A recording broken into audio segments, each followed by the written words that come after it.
Nah, perpecahan yang sama di sepanjang garis ideologis sedang menghampiri kita.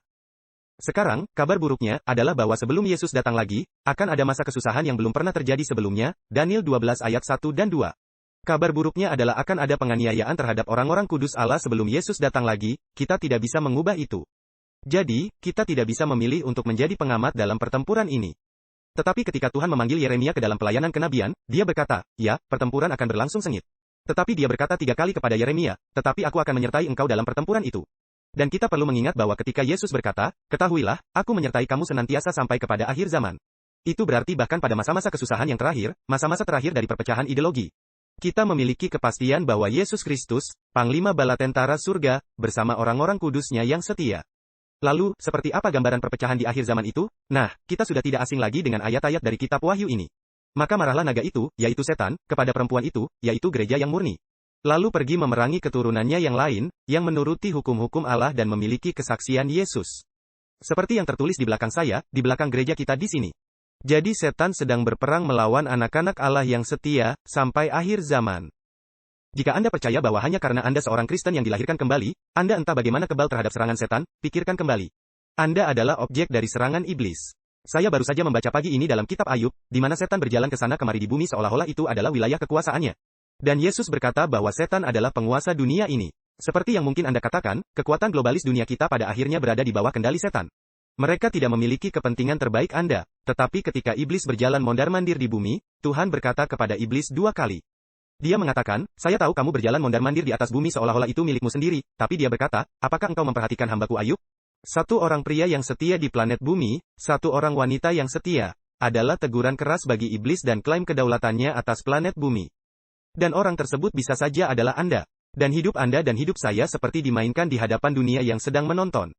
Alam semesta yang sedang menonton, dan para malaikat Tuhan dan para malaikat setan. Hidup kita dijalani di atas bidang yang jauh lebih luas, daripada apapun yang bisa kita bayangkan. Tuhan mungkin berkata bahkan saat ini di dalam sidang surgawi, sudahkah engkau mempertimbangkan saudariku yang tinggal di Berrien Springs dan kesetiaannya kepadaku? Tidak, setan, engkau tidak memiliki planet bumi, karena ada saudara di bawah sana yang hatinya benar. Hidup Anda memiliki signifikansi secara keseluruhan. Keputusan yang Anda buat akan bergema hingga keabadian dan ke seluruh alam semesta yang diciptakan. Jadi setan sedang berperang dengan wanita itu, gereja Tuhan yang murni. Ini adalah ayat yang panjang di sini, Wahyu 13 ayat 1-4, yang sepanjang sejarah Protestan telah diidentifikasi sebagai kepausan. Dan kita tidak akan membahas semua alasan mengapa kaum Protestan mengidentifikasikan hal ini sebagai masalah kepausan. Tetapi entah Anda seorang Baptis atau Lutheran atau Metodis atau Episkopal atau bahkan gereja Inggris.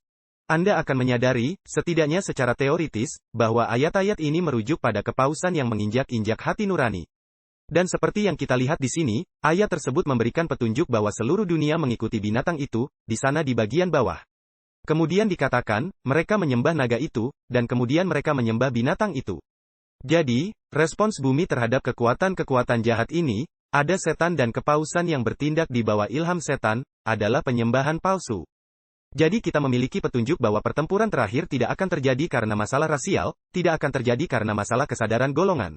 Itu tidak akan terjadi karena orientasi seksual atau identitas gender, seperti yang kita hadapi saat ini, melainkan karena masalah ibadah. Dan dalam pandemi akhir-akhir ini, kita semua harus bertanya pada diri sendiri, siapa yang kita percayai? Jadi Anda mungkin bertanya pada diri sendiri, apakah orang ini pernah menyakiti saya di masa lalu? Jika ya, saya mungkin tidak akan mempercayai mereka hari ini.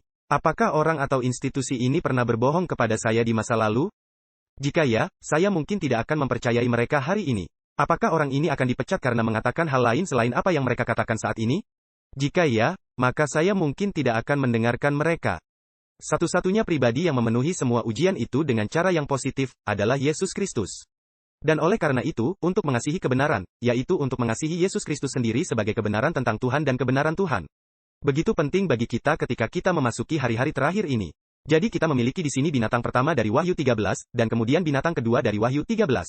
Dan saya tahu ini adalah ayat yang mengerikan, dalam slide dengan semua ayat di atas sana, dan sebagainya, dan sebagainya. Tetapi saya akan sekali lagi mempertanyakan, dan menyebabkan mereka yang tidak mau apa? Apa kata kerjanya di sini? Menyembah. Yang tidak menyembah patung binatang, akan dibunuh. Jadi, di akhir zaman, garis pemisah dalam kemanusiaan bukanlah ras atau etnis atau jenis kelamin atau gender atau ekonomi atau politik. Melainkan masalah ibadah. Siapa otoritas tertinggi dalam hidup Anda? Dan di masa pandemi, kita semua harus bertanya pada diri sendiri, siapa otoritas tertinggi dalam hidup saya? Apakah itu Fauci? Atau apakah itu roh kebenaran? Hal-hal itu tidak bersesuaian. Roh Kudus. Apakah kebohongan dari media yang dominan? Para politisi yang berbohong, Anda tahu ketika seorang politisi berbohong karena bibirnya bergerak, apakah politisi kita?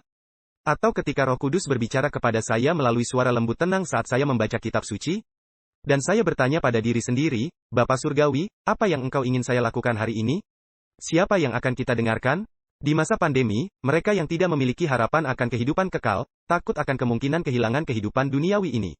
Dan mereka yang memiliki jaminan hidup kekal, ya bahkan jika saya mati, itu hanya sekejap saja sebelum kekekalan. Hal ini secara dramatis mengubah perspektif Anda tentang bagaimana kita merespons, tidak hanya terhadap pandemi, tetapi juga pergolakan di dataran, dan badai di laut, serta kecelakaan di jalan raya dan yang lainnya. Hidup ini hanya sekejap, karena Yesus akan datang lagi. Oleh karena itu, saya tidak akan terlalu khawatir tentang apa yang terjadi di dunia ini. Yang penting adalah apakah nama saya ada dalam kitab kehidupan anak domba, bukan apakah saya mendukung ideologi politik dominan saat ini.